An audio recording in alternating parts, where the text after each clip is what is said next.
Alright, here we have a Jeep Grand Cherokee CRD with the Mercedes 642 swapped in 307 gears. Just gonna do a little normal highway acceleration here.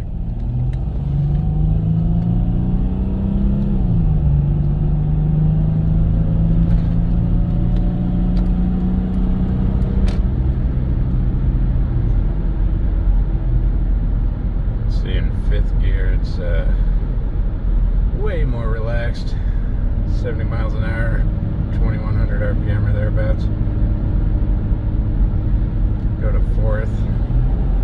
It's great for passing. It's about where it used to be in fifth. Slow her down a little bit there.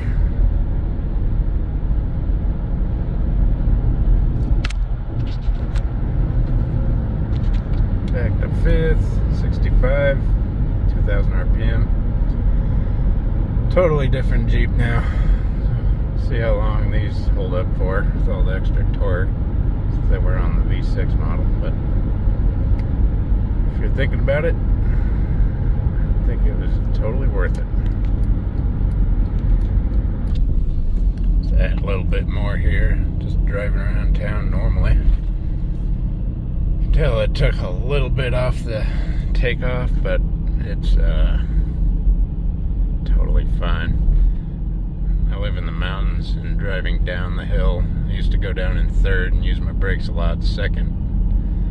I can pretty much go down my whole hill without touching the brakes. Pretty nice.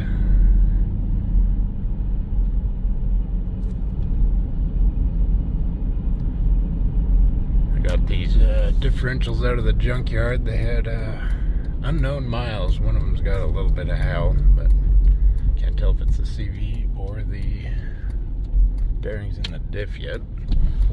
Just let it get louder and that'll tell me where the problem is.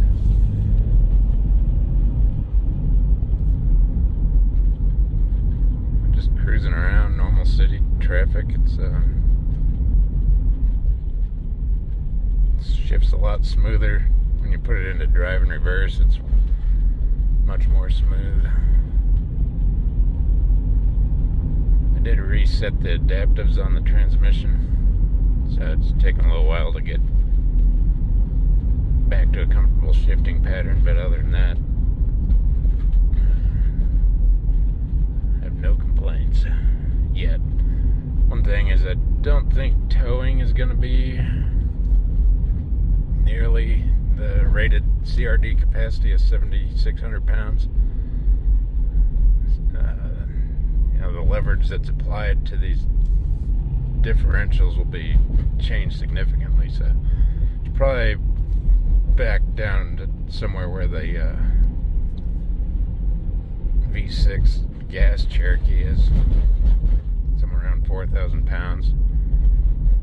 I mean, you probably could tow more, but you're going to be introducing a lot of heat, and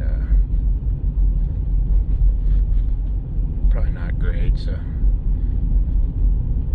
probably won't be towing cars across the country with this one anymore after the swap, but